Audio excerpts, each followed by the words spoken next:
बिस्मिल्लाहि मिनश्शैतानिर्रजीम बिस्मिल्लाहिर्रहमानिर्रहीम। सैनशीन पर तशरीफ फरमा कायदीन मजलिस, सुनने वाले बुजुर्गों, नौजवान साथियों, पर्दनशीन, इज़्ज़त माँ और बहनों, अपनी तकरीर को जारी रखने से पहले मैं अपनी जानिब से और मजलिस इत्तेहाद अल मुस्लिमीन की जानिब से मोहतरमा फ़रत साहिबा का जो मुस्लिम लीग के उम्मीदवार थी, मजलिस इत्तेहाद अल मुस्लिमीन के उम्मीदवार के हक़ में उनकी दस्तबरदारी पर मैं उनका शुक्रिया अदा करता हूँ। और दलित लीडर हमारे नरसिंह साहब का भी मैं शुक्रिया अदा करता हूँ और आपके ताउन के लिए आपका ममनून हूँ, आपका मशकूर हूँ। आम आदमी पार्टी को जो यहाँ आपके शहर में लाए रौनक सलाहुद्दीन साहब का भी मैं और मेरी जमात मजलिस इत्तेहाद अल मुस्लिमीन की जानिब से मजलिस इत्तेहाद अल मुस्लिमीन में आपकी शमूलियत पर मैं आपको मुबारकबाद देता हूँ और आपका शुक्रिया अदा करता हूँ। और हमारे शिया आलिम दीन नजमुल हसन साहब का भी मैं शुक्रिया अदा करता हूँ कि आपने अपने दुआओं से, अपने ताउन के ज़रिए मजलिस इत्तेहाद अल मुस्लिमीन के उम्मीदवार मीडिया भी बहुत अच्छा की तायीद में आज उस जलसे में शिरकत की और आप अपने शिया बरादरी के सारे लोगों में मजलिस इत्तेहाद अल मुस्लिमीन की तायीद के लिए आप जो ऐलान कर रहे हैं, इसके लिए भी मैं आपका ममनून हूँ और मशकूर हूँ। जनाब रफ़त शेख साहब, सैफ पठान साहब घरों में बैठकर सुनने वाले बुजुर्गों, नौजवान साथियों और मेरी इज़्ज़त माँ, पर्दानशीन माँ और बहनों, इंतखाबात का वक्त है। इंतखाबी सरगर्मियाँ अपने उरूज पर हैं और 20 तारीख को महाराष्ट्र की आवाम मुख्तलिफ हल्क़े-जात में अपने पसंद के उम्मीदवार का इंतखाब करेंगे और इस उम्मीद के साथ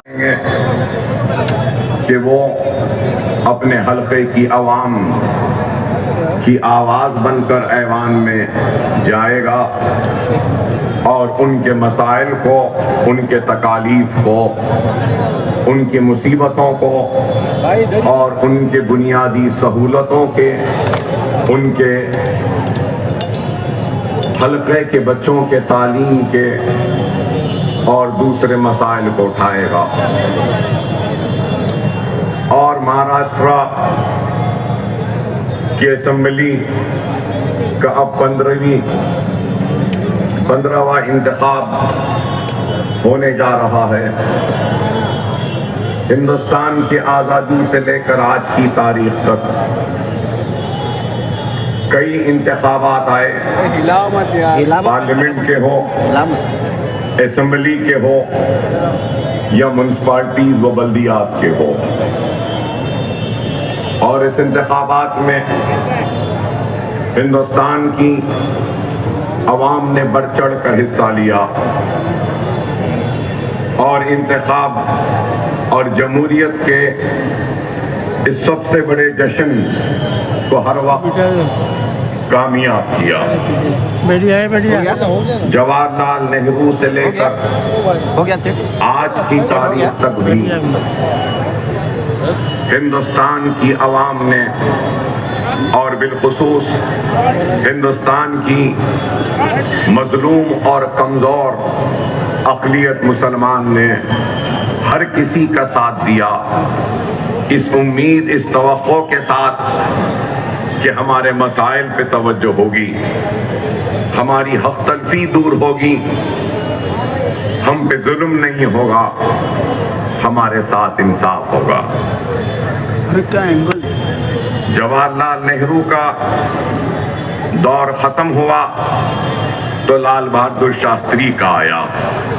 लाल बहादुर शास्त्री के बाद इंदिरा गांधी का दौर आया, तो इंदिरा गांधी के बाद मोरारजी देसाई का दौर आया, फिर इंदिरा गांधी आए, उसके बाद में फिर राजीव गांधी का दौर आया, राजीव गांधी के बाद वीपी सिंह का दौर आया, देवे गौड़ा का दौर आया, चंद्रशेखर राव आए के गुजराल, और फिर उसके बाद में नरसिम्हा राव के बाद चंद दिन या फिर कई साल उसके बाद अटल बिहारी वाजपेयी, और वाजपेयी के बाद मनमोहन सिंह, और मनमोहन सिंह के बाद नरेंद्र मोदी। मैं बताना ये चाहता हूं, आपके सामने इस बात को रखने की कोशिश कर रहा हूं, समझाने की कोशिश कर रहा हूं कि मुसलमानों ने हर एक का साथ दिया। नेहरू का साथ दिया, इंदिरा का साथ दिया, राजीव का साथ दिया, और नरसिम्हा राव। फिर जब इंदिरा गांधी के दौर में इंदिरा और कांग्रेस से नाराज हुए तो हमने जनता पार्टी का भी साथ दिया। तो सवाल ये पैदा होता है कि सबसे पिछड़ा हुआ, सबसे कमजोर, सबसे पीछे हिंदुस्तान की आजादी से लेकर अगर आज तक कोई है तो वह हिंदुस्तान की सबसे बड़ी अक़लियत मुसलमान है। तो वो क्यों है? मैं जानता हूं कि यहाँ पे लोग जमा हुए हैं अकबर ओवैसी की जज्बाती तकरीर को सुनने के लिए। मैं जज्बाती बात नहीं बल्कि होशमंदी की बात करने आया हूं, और बड़ा होशमंद लोगों के जहनों और दिमागों से सवाल करने आया। इंदिरा गांधी के दौर में, कांग्रेस के दौर में हमको तरक्की नहीं मिली, खुशहाली नहीं मिली, हमको कामयाबी नहीं मिली, हमको हमारा हक नहीं मिला। अगर कुछ मिले और मिला तो 50,000 फिसादात मिले। कभी मलियाबाद का फिसाद, तो कभी हाशमपुरे का फिसाद, कभी लखनऊ का फिसाद, तो कभी भिवंडी का फिसाद, कभी मुंबई का फिसाद, तो कभी हैदराबाद का फिसाद। बहरहाल 50,000 फिसादात के जरिए हमारी जानों को, हमारी आबादियों को और हमारे अमलाक को, हमारे कारोबार को तबाह व बर्बाद किया गया। और फिर जब कभी भी गुस्सा आता, नाराजगी बढ़ती, तो सबसे पहला काम हो जाता तो हर फिसाद के बाद इंक्वायरी कमीशन, और इंक्वायरी कमीशन बैठ जाती, रिपोर्ट देती और रिपोर्ट के बाद कोई कार्रवाई नहीं होती। आज तक भी हजारों रिपोर्ट मौजूद हैं, लेकिन उन रिपोर्ट्स पे एक्शन टेकन रिपोर्ट क्या है वो आज तक भी सामने नहीं आई। मैं ये बात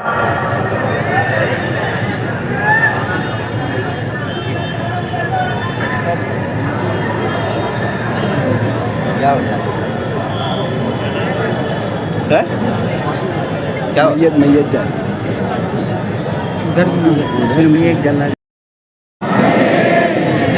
अल्लाह इनकी मग़फ़िरत अता फरमाए, अल्लाह इनके अफराद ख़ानदान को सब्र जमील अता फरमाए।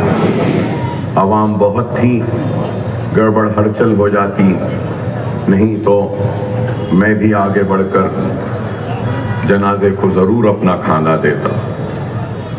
तो मैं आपसे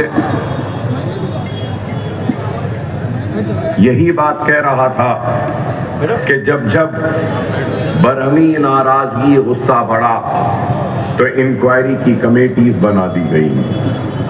मैं याद दिलाना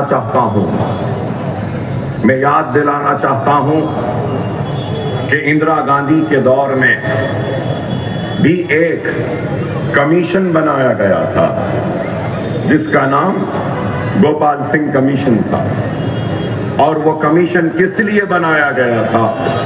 वो कमीशन मुसलमानों की पसमानदगी, मुसलमानों के पिछड़ेपन को देखने के लिए बनाया गया था।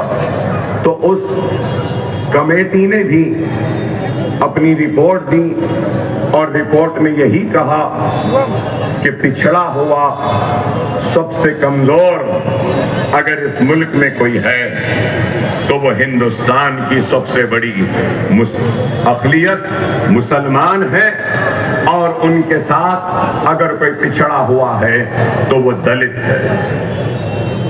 ये रिपोर्ट गोपाल सिंह की आई। उसके बाद में क्या हुआ? क्या कोई एक्शन टेकन हुआ? कई कमीशंस बने।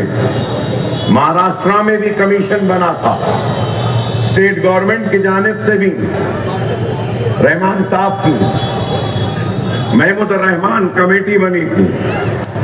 क्या हुआ? जगह पे नहीं लेके जाता। फिर उसके बाद आपको याद होगा कि सच्चर कमेटी भी बनी, और सच्चर कमेटी के बाद भी आज क्या है? आज आपको और हमको इस बात पे गौर और फिक्र करना है।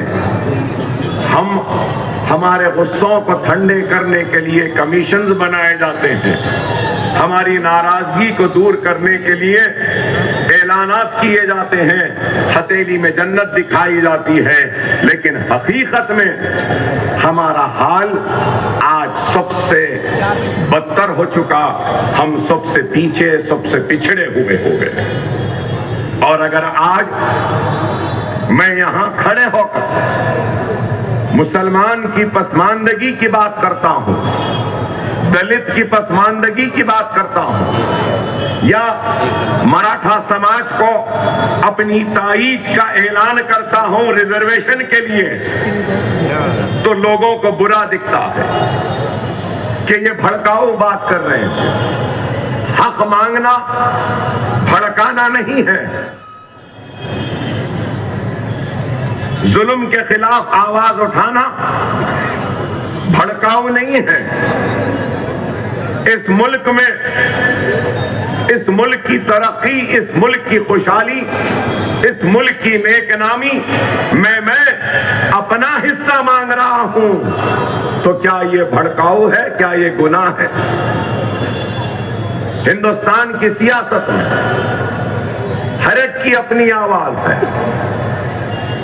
हर एक की अपनी आवाज है। जिस रियासत से मैं आता हूं, तेलंगाना, वहां पर रेड्डी है, राव है, रेड्डियों की आवाज है, जो कांग्रेस रेड्डियों की जमात कहते हैं। आंध्रा में भी है, वहां पर भी रेड्डी है। अब आंध्रा में जो जमात बरसर इख्तिदार आई आंध्र प्रदेश में, वो कापू और कम्माओं ने मिलकर अपनी पार्टी बनाकर इख्तिदार में आए। तेलुगु देशम कम्माओं की और एक पार्टी कापुओं की। कर्नाटक में लिंगायत की अपनी ताकत। और अगर हम वंचित समाज की बात करें तो उनकी बहुजन समाज पार्टी है, दूसरी है।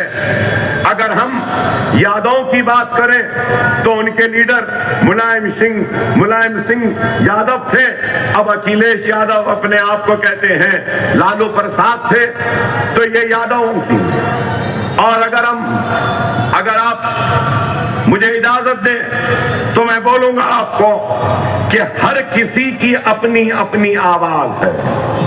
क्या मेरा इंतखाब लड़ना जमहूरियत को मजबूत करना है या नहीं?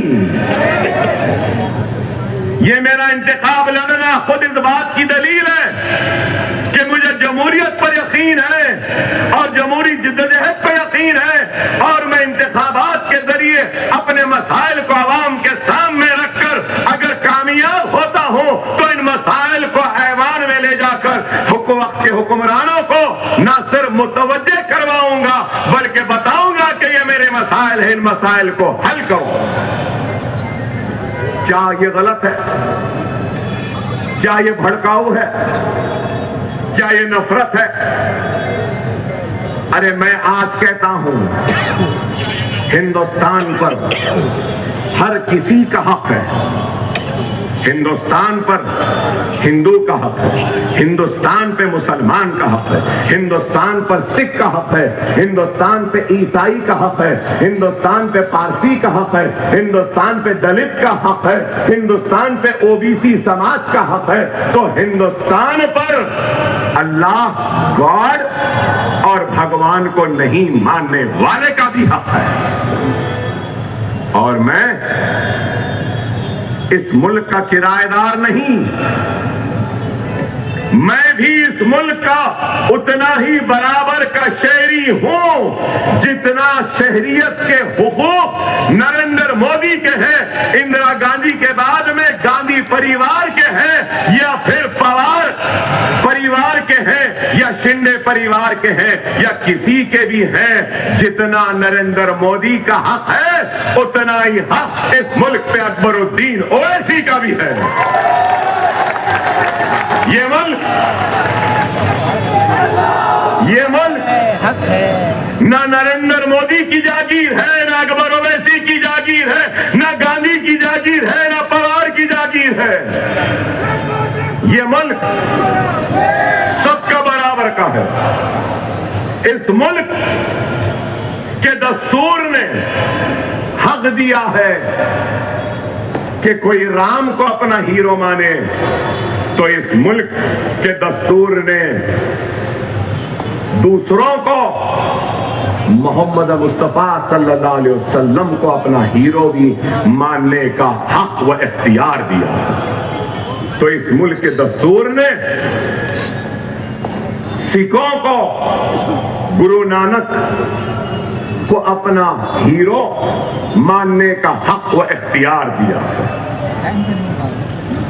ये मुल्क अगर कोई समझ रहा है कि सिर्फ उनका है तो गलत है। मैंने पहले भी कहा था, फिर कहता हूं, ये मुल्क मेरा था, मेरा है, मेरा रहेगा। ये मुल्क पर माथे पे तिलक लगाने वाले का भी उतना ही हक है जितना सर पे टोपी पहनने वाले और चेहरे पे दाढ़ी पालने वाले का है। डरने या घबराने की जरूरत नहीं है। जो डरेंगे, खाइफ हो जाएंगे, तो याद रखो दुनिया उसी को डराती है जो डरता है, लेकिन दुनिया उसी से डरती है जो पलट कर डराने में निकल जाता है। हम डरने वालों के खौफ नहीं है। हमको भी बताना है कि हम इस मुल्क के बराबर के शहरी हैं। हमको हमारा हक मिलना चाहिए और हमारी हक की लड़ाई हम जमहूरी अंदाज में लड़ेंगे। आज लोग कहते हैं या जहनों में सवाल होगा कि मजलिस आई तो क्या करेगी। मजलिस आई तो मैं बताऊंगा क्या कर सकते हैं। अगर आपके पास ताकत है, नेक दिल लोग हैं, बेबाक क़यादत है, जानिसार लीडर हैं और अल्लाह से डरने वाली क़यादत है और इत्तेहाद है तो हम बहुत कुछ हासिल कर सकते हैं। तेलंगाना कब बना? तेलंगाना बनकर 10 साल हुए। पहले आंध्र प्रदेश था। तो जब आंध्र प्रदेश था, मैं पहली मर्तबा एमएलए बना, पहली मर्तबा, तो उस वक्त आंध्र प्रदेश तेलंगाना नहीं बना था। तो उस वक्त माइनॉरिटीज का बजट नहीं था। मैं लड़ने के बाद माइनॉरिटीज का बजट 26 करोड़ हुआ। 26। मेरे खुशी का ठिकाना नहीं था, मेरे खुशी का ठिकाना नहीं था कि 26 करोड़ का बजट हुआ आंध्र प्रदेश में। और आज आपको बताऊं, आंध्रा टूट गया, तेलंगाना अलग बन गया। हमारी सियासी जिद्दोजहद लड़ाई का नतीजा देखो कि तेलंगाना से आंध्रा निकल गया, लेकिन आंध्रा में माइनॉरिटीज का बजट 4000 करोड़, तेलंगाना में माइनॉरिटीज का बजट 3000 करोड़। अगर दोनों को ले लेंगे तो 7000 करोड़ का माइनॉरिटीज का बजट है तेलंगाना और आंध्रा में। तेलंगाना और आंध्रा में। तेलंगाना जिस रियासत से मैं आया हूं, यहां पे माइनॉरिटीज और मुसलमान कितने हैं मालूम आपको? 50 लाख। कितने? 50 लाख। क्या आपको मालूम महाराष्ट्र में कितने मुसलमान हैं? 1 करोड़ 44 लाख। कितने? 1 करोड़ 44 लाख। 1 करोड़ 44 लाख का बजट जब मैं 10 साल पहले आया था तो उस वक्त 100 चिल्लर था। 10 साल बाद आया तो अल्हम्दुलिल्लाह 100 बढ़ते गया, अब 900 चिल्लर कुछ बजट है आपका। ये बजट एलोकेशन है, बजट एलोकेशन है, बजट स्पेंड नहीं है। एलोकेट तो किया गया 928, लेकिन खर्चा और रिलीज सिर्फ 300 करोड़ हुआ है। ठीक है। अरे आप अंदाजा लगाओ, हम क्या करें पूछते ना। हमारे पास 3000 करोड़ का बजट है तेलंगाना में, और तेलंगाना असेंबली में मजलिस के 7 एमएलए हैं। महाराष्ट्र असेंबली में मजलिस के 2 और पूरे दूसरे मुसलमान 1100। तो मैं बताना ये चाह रहा हूं आपको, 7 ये काम कर सक रहे हैं, तो क्या ये काम महाराष्ट्र में नहीं होगा? जरंगे पाटिल मराठा लीडर, मैं उनका पूरा सपोर्ट करूंगा। जब मराठों के रिजर्वेशन के लिए वो आगे बढ़ रहे हैं, जब भी जरूरत है या आप आवाज दो, अकबरुद्दीन ओवैसी मराठा रिजर्वेशन के लिए उनके खाने से खाना मिलाएगा, उनका ताउन करेगा। मगर एक बात बोलूंगा, हमारे तेलंगाना में 4% तहफुजात है मुसलमानों को। यहां क्यों नहीं? यहां क्यों नहीं है? अरे इस वजह से कि हमारा इत्तेहाद मजबूत नहीं। हर कोई बोलते हैं इल्जाम लगाते हैं मंजलिस वाले राजशेखर रेड्डी चीफ मिनिस्टर थे तो उनके करीब थे, चंद्रशेखर राव आ गए उनके करीब हो गए, अब कांग्रेस के रेवंत रेड्डी आ गए तो मंजलिस अकबर साहब, असद साहब दोनों करीब, जो चीफ मिनिस्टर उसके पास रहते हैं। माफ करना मेरे भाई, जो चीफ मिनिस्टर है हम उसके पास नहीं रहते, जो भी चीफ मिनिस्टर रहता है उसको हमारी जरूरत है। अगर वो हमारे करीब नहीं तो फिर राज करना मुश्किल हो जाता। हमारी जरूरत है वो नहीं, उनकी जरूरत हम है। ये ताकत है, ये इतिहाद की ताकत है।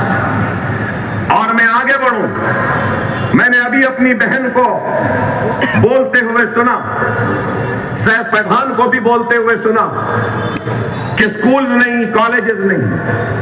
आपको बताना चाहता हूं कि हमारे पास रेजिडेंशियल स्कूल्स और कॉलेजेस करीब 300 हैं।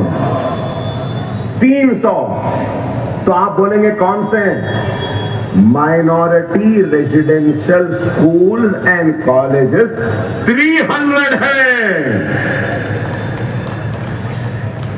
मेरी बहन से बोलूंगा मैं, अगर कोई नीट में रैंक ला ले, महाराष्ट्र के वो आपका कॉमन एंट्रेंस टेस्ट इंजीनियरिंग में अगर रैंक ला ले, फार्मेसी में ला ले, आर्किटेक्चर में ला ले, लॉ में ला ले, एमबीए में ला ले, एमसीए में ला ले, नर्सिंग में ला ले, आर्किटेक्चर में ला ले, किसी में भी ला ले, सिर्फ रैंक ला ले और उसकी सारी की सारी फीस हमारी रियासती हुकूमत देती है, लोन की शक्ल में नहीं, डायरेक्ट रिइंबर्स करती है फीस को। कितने बच्चे 10 साल तेलंगाना बना, कितने बच्चे फीस रिइंबर्समेंट की स्कीम में आए मालूम आपको? 28 लाख बच्चे, 28 लाख। शादी मुबारक की स्कीम है, गरीब की बच्ची की शादी 1,01,000 रुपया हुकूमत देती है गरीब मुसलमान बच्ची की शादी पर। बड़ा क्या आपके पास है? बड़ा ये माइनॉरिटी मिनिस्टर थे ना, ये इख्तिलाफ अपनी जगह। अवाज साहब मुझसे मिल लेना था तो मैं सिखा देता था, बता देता था कि किस तरीके से मुसलमानों का काम होता।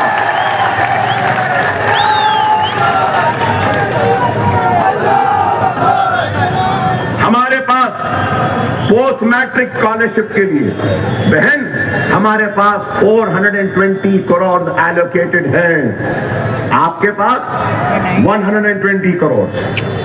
वक्फ बोर्ड के लिए आपके पास 10 करोड़ हैं, हमारे पास 120 करोड़। आप बताओ, रेजिडेंशियल स्कूल्स और कॉलेजेस जो है ना, सालाना 1,000 करोड़ रुपया वहां पे खर्च होता है। रहना फ्री, खाना फ्री, पॉकेट मनी देते हैं, किताबें देते हैं, बच्चों को तैयार करते हैं और रेजिडेंशियल स्कूल से 11 बच्चे नीट को क्रैक कर अब रेजिडेंशियल स्कूल के बच्चे एमबीबीएस की तालीम हासिल कर रहे हैं। ये काम आपके पास उर्दू एकेडमी है, अभी वेबसाइट खोलिए, नाम तो उर्दू एकेडमी है लेकिन वेबसाइट उर्दू में नहीं है, मराठी में। तो माइनॉरिटी मिनिस्टर फिर यही थे। अच्छा वो छोड़ो, जमात की ताकत क्या होती है मैं बताना चाहता हूं। हमारे असेंबली में तेलंगाना के साबिक चीफ मिनिस्टर चंद्रशेखर राव ने उठकर कहा, जबरदस्त तकरीर करे, उठकर मैं असेंबली में था, बोले कि अचलिकाज मतलब मनादिर के पुजारियों, अचलिकाज परेशान है, अचलिकाज को कुछ भी नहीं है, अचलिकाज पुजारियों के पास कोई भी सोच नहीं है, परेशान है, इतने मनादिर है, एंडोमेंट में 40 मिनट तकरीर करे। मैं खामोश रहा, मुझे देखते रहे कि क्या अकबर उठेगा गड़बड़ करेगा। मैं गड़बड़ नहीं किया, क्यों करूंगा गड़बड़, क्यों करूं? मैं गड़बड़ नहीं करा। मैंने उठकर हाथ उठाया, कहा मैं बोलना है तो लीजिए अकबर साहब। मैंने कहा बेशक एक एक जुमला जो चीफ मिनिस्टर साहब ने कहा सही है। बेचारा पुजारी परेशान है, असली का परेशान है, बच्चों को पढ़ा नहीं सकता, गुर्बत का शिकार है, कोई उसकी मदद नहीं कर सकता। हिंदुस्तान सेक्युलर है, असली कास्ट को भी देना है। वो लुटी हुई इस्मत और आबरू वाली मेरी बहन चीख कर कह रही है, ऐ मुमरा वालों, मुझ पे जुल्म व सितम करने वालों को तुम साथ नहीं देना। क्या दोगे? बिल्किस बानू को रेप करने वालों को रिहा करने वाले कौन? समझो, खुदारा समझो, अपनी आवाज, अपनी ताकत, अपना इत्तेहाद, अपनी जमात, अपना नुमाइंदा, तभी अपने मसाइल हल हो सकते हैं। खुदारा समझो, खुदारा समझो। और अभी 2-3 मिनट हैं, अगर आपकी मंजूरी है, अगर आपकी मंजूरी है तो मैं एक बात कहना चाहता हूं आपसे।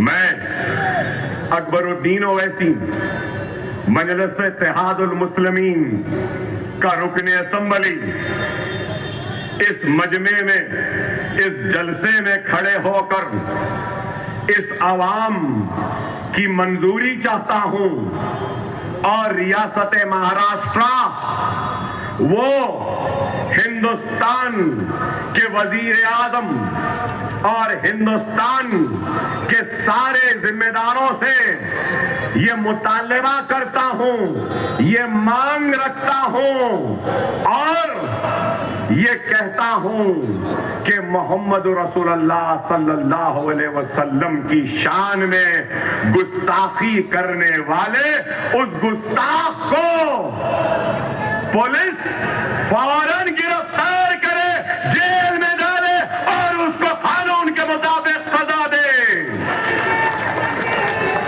क्या ये मेरा मुतालिबा